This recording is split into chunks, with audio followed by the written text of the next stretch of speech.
Hey fellas, back with the review on the A6M3, one of the solid aircraft, five solid aircraft that I did a video on when this game first started really taking off. This aircraft was a typical A6M3, but it was experimentally fitted with two 30mm cannons. Uh, it was actually used, I believe, in Burma. For a short period of time just to see how it worked. Unfortunately, the recoil from the 230s was just a little too much for its airframe, so it was never actually put in production.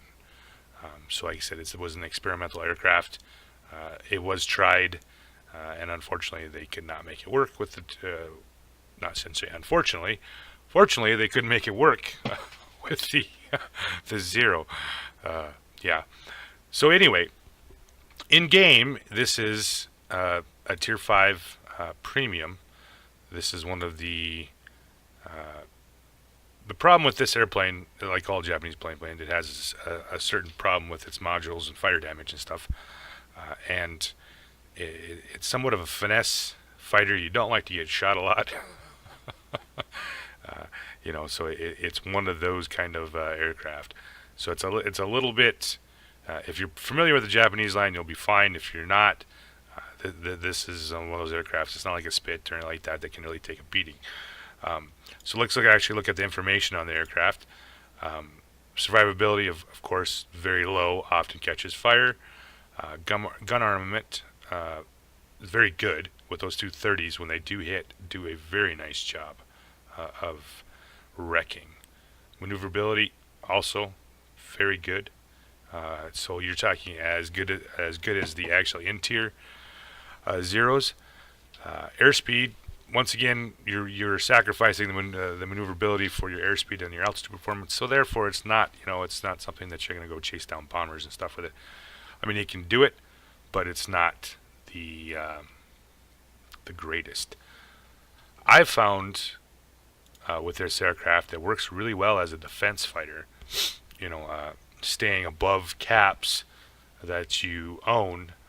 That way you're not getting into positions of getting wrecked by whatever's over a red cap, especially with AAs. AAs really do a number on this aircraft. So it really works well as a point defense fighter for caps that you've already taken. And typically, and like I said, I've always, when we were talking about the outfitting of the aircraft, I do a lightweight airframe, control surface adjustment, and with these 30s, I went with the improved reflector sight. They are mounted a little ways out. They're not quite down center, and they have a tendency to be getting them to hit is always the issue. I mean, they heat up fast, and that's the other thing. It's kind of gets you along the lines of actually learning how to play with the 230s, because you're going to get them when you get to the J7W, the J7W2, you're going to get 430s. So it gives you kind of a preemptive look at what you're going to be getting when you get into the higher Japanese aircraft, especially along that line. So yeah, I mean, for the play style, it takes a little bit to get used to, considering most of the rest of the Zeros all run with the 20s. This one, obviously, with the 230s, has a little bit more firepower. So, this game here was the one I just had, which I ended up with about 13,000 combat points. And the actual aircraft experience was 5,300, 6,000 experience for the pilot experience, and 1,270.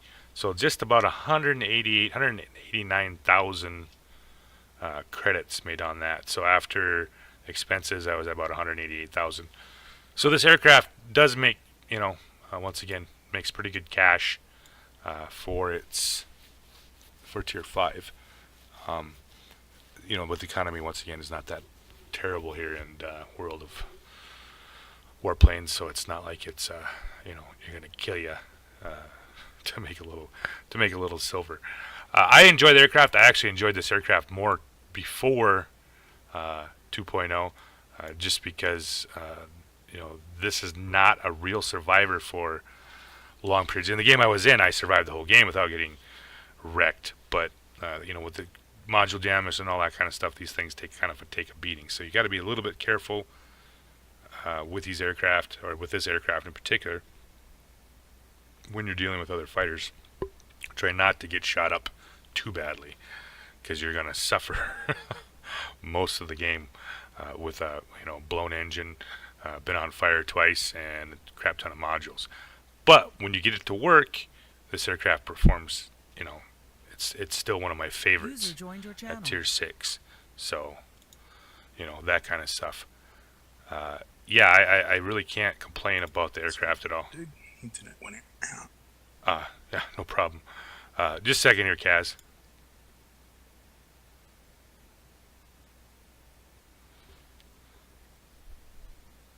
So yeah, buy it. Excellent aircraft. I'm going to actually put up the gameplay right now. Alright guys, back with the gameplay with the A6M3. And we are going for the command center. I don't get why people don't get the command center. This just blows my mind. To me, this seems to be probably the most important objective when it's on a map, especially if you get your bombers up right away. So yeah, we're headed for that command center. Apparently, yes, I know you can't turn it with just the defense fighters, but I am guessing that we will get a epic crap ton of red players. Yeah, here they come. So, what do we know about red planes over white targets? They're worth 60. So, ignore the whites and focus on the reds. So my first adversary, victim, whatever you want to call it, is the Spitfire 1 here. Start getting a few shots in on him. He blows him out of the sky, come back around, and finish him off. Oh, I love those graphics when the wings just blow right off. IL-2s, no rear gunner. Yeah, gotta love that. We're flipping it pretty quickly here, looking for one more kill, and we should be able to take it. Finish off the last defense fighter. We're still down just a little bit. Need to finish these guys off before the cap gets flipped the other way. We're actually looking pretty good here. So, get the IL-2. Don't need his bomb dropping shit right now.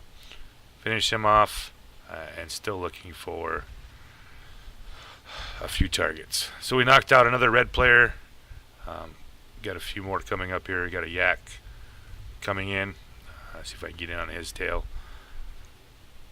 And yeah, that's the great thing about this aircraft, especially when they're not paying attention. You can just kind of roll right on in there. I know he was on my tail, but I really wanted that cap. So with his death, we were able to spin the cap, and now we have the command center, and we'll be having bombers up. And here comes our bombers. Trying to, and this is what I was talking about earlier about the point defense of this aircraft. It works really well when you're not getting shot by AA with this aircraft. So playing over blue caps are always good. That was about the time when I just come out of respawn, and I noticed that we had a GA over here, and he was doing a pretty good job of trying to win this cap. So I thought, you know what, I think this would be a good time. We had a strong enough force in the center to hold it, so I'm going to come over here and give us IL-2 a little bit of help. Come up on the boomerang. I really don't like to fight bow fighters in this thing. Once again, they don't do terrible well getting shot too many times, especially from the rear. So all I'm doing here is just, as a light fighter, really just clearing tails as much as I can. I don't want to go head to head with him. Flipped over and move on down here to a little bit lower altitudes, so I can stay on top of these fighters. We actually ended up blowing that popsicle stand and flipping cap Two GAs had showed up, and a bomber, plus another heavy. Pretty easy. So now I'm heading back toward the center command. We are holding it pretty well. Just a little bit of damage there. And that's the thing about this, this aircraft, the low boost, the low airspeed, 216. It's just, it's not a quick aircraft. And of course, it does not do well at altitude. So stay down low, stay below your 3,000 feet. Use that maneuverability to, pick on your targets.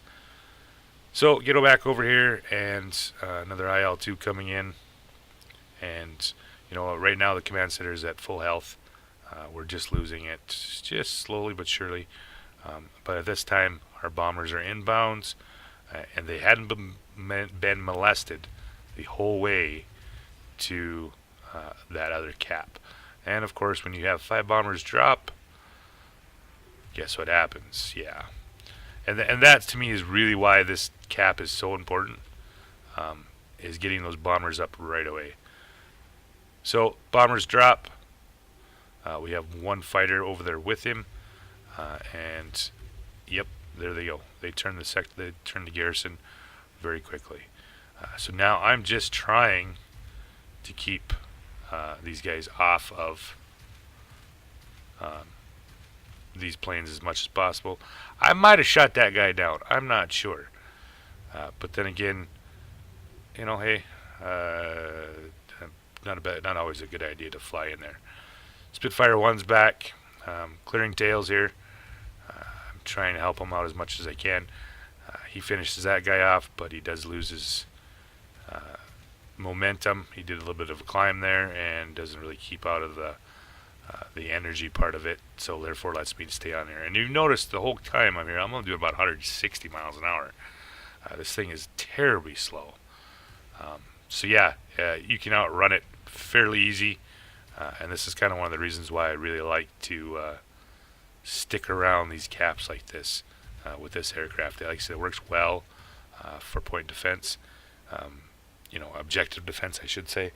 If you're not getting shot by you can put out, you do a really nice job of cleaning caps or cleaning objectives with this aircraft with those 30s. IL-2 is still inbound. Just going to keep working these ground attack planes over with these nice big 30s. You'll see a couple big hits when they do hit, and they can chew through a lot of these ground attack planes fairly quickly. They don't always do the best with if there is a rear gunner, of course.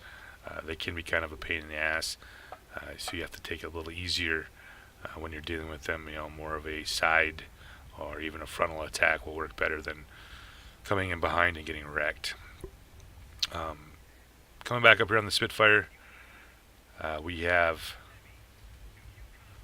the squall line up, and it's still relatively close here. Engine is damaged, and I am still about half health, so I'm going to keep over this cap.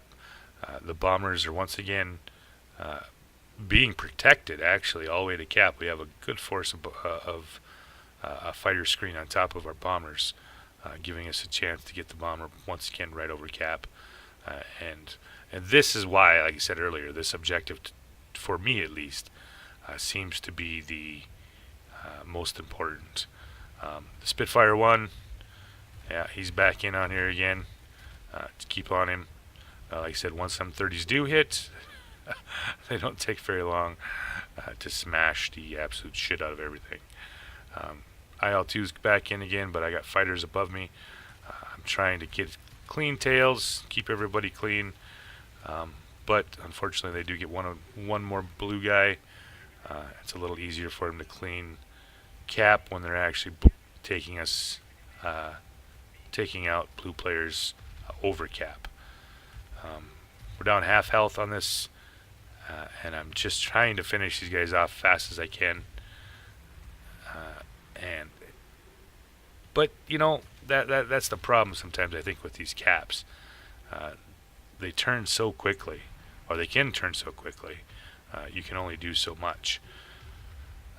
Back down on the ground attacks, these are the guys that really can change a cap so quickly, and with this fighter with those two big 30s, a lot of times you can quickly go work your way through these ground attack planes. Got one left here, the IL-2. Our cap is looking pretty, this objective is looking not so hot. So they flip it. Yeah. And I'm going to finish him off, send him back to garage because we're at squall line. He's not coming back. At this point, catch the last IL-2. Let's finish him off. Yep. And then I'm out of here. I'm going to be exiting to the... I'm just getting the fuck out. One, because AA is coming up here, and this aircraft does not do well with AAs. We already got the wins secured, so I don't really care whether or not I live. But yeah, so that was the game. Play with a little bit of finesse. Enjoy the 30s. Smack some shit. Make all the silver. Once again, thumbs up on this plane. It's a solid tier 5 and a lot of fun to play. So, thanks for watching, guys.